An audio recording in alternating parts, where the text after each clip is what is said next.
Okay, go. Okay. Hi, sweetheart. I have to ask you questions for school now. Yeah, So this is for my Humla project. Uh, Yeah. So the first question is, where were you born? 1936, April 5th, 1936, 4/5/36. Where though? Where were you born? Where? Mhm. I was born in New York City. What area? Like what? I don't remember what they're called. Borough. What borough? If it was one. They're all boroughs, aren't they? Um, Like what section? well, it was a lying-in hospital, and it was what borough? I Well, what area? Do you know what area of New York you grew up in? didn't grow up in New Oh, right, York. you didn't. I grew up in Chicago. That's right. Um, uh, what was it like growing up? What was it like growing up? Yeah, just generally in that time. What was it like growing up? Well, it was right after the Depression or during the Depression. And it was, we were very poor. We didn't have much money. And my father had a grocery store. And we all, by the time we were 10, we were all working in the grocery store, the whole family. And that's more or less what I remember from uh, my time I was around 10. And then I left the grocery store and I got a job. When I was 13, I got a job in a dress shop. And they taught me a lot of things at the dress shop. And they were very, very kind and very caring. And I became part of that group, and that's, and I went to school at the same time. Where would you say you developed your passion for art? Where did I? Where or when did you develop your passion for art? Well, when I graduated high school, I attended Chicago Teachers College. That's where I went. And my mother knew I should be a teacher, so she said that that's what I should be. And so I did Teachers College. And at Teachers College, I met uh, my model, my Mentor. mentor. Yeah, he was. His name was Ralph Emerson, and he took me under his wing. The first time I respected him totally is because his first words to our class were, if you don't succeed at first, the hell with it. So that's where we were, and I fell in love with him. And he really influenced me. And he was an artist, and I still have some of his things hanging in my house. Why do you specifically love to teach? Not just art, but to teach art. Well, I loved children. I always loved little children. And so I didn't start out teaching art. I started out teaching first and second grade, which I was not prepared for, because I never concentrated on that. I took classes about teaching primary. So um, so I just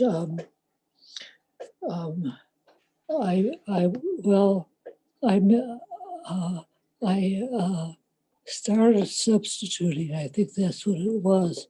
And I was teaching one day as a substitute maybe or something like that because it wasn't my bag, you know.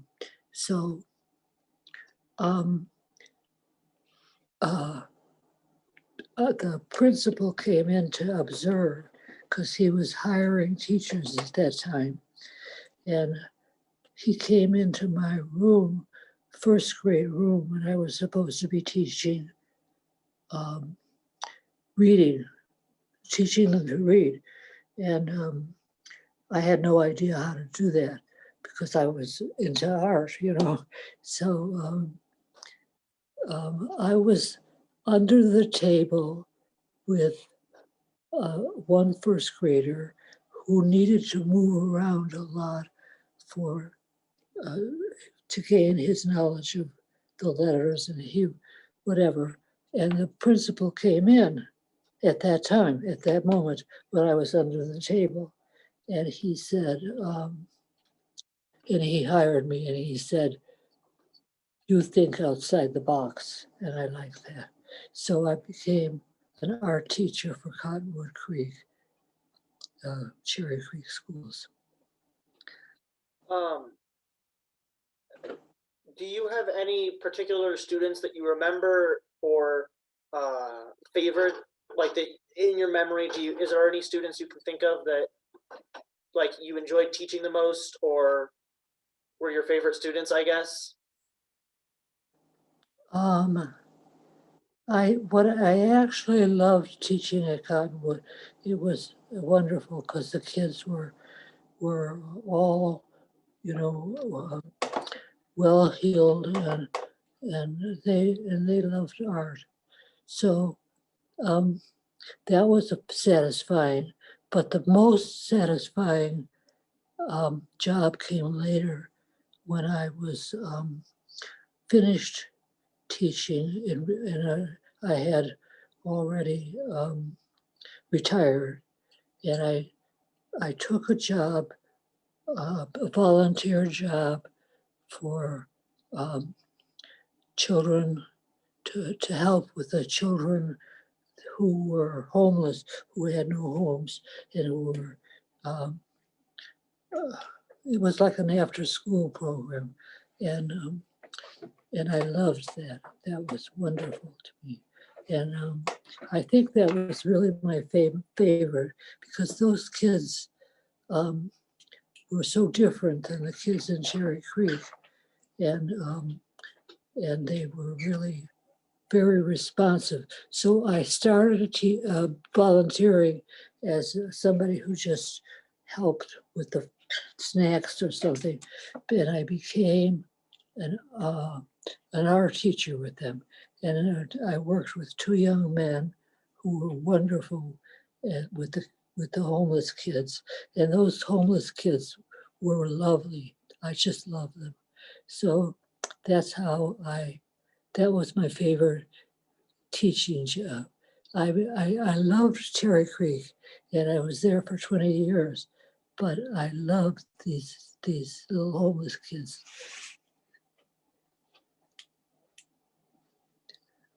Your your grandfather oh, just reminded me that one of my children at Cherry Creek, who was very interesting because he could only work with one hand, and but he was talented. I didn't teach him.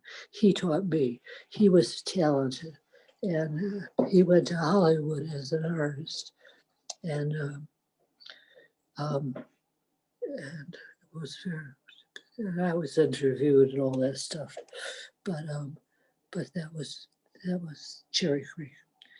My really favorite was the homeless kids. I loved them, and they were very responsive, you know, and they loved art. So we did art things. We did a lot of fun things, you know. So that was good. Now, next question. Uh, Funnily enough, Grandma, that's the last one. That was the last one. You say next question for the last question. Yeah, no, that was all of the questions though. I don't. Yeah, I don't know where to go from here. I guess I stopped the recording now, right? You what? I guess I'm stopping the recording now. I'm done with the Oh. interview questions. Yeah.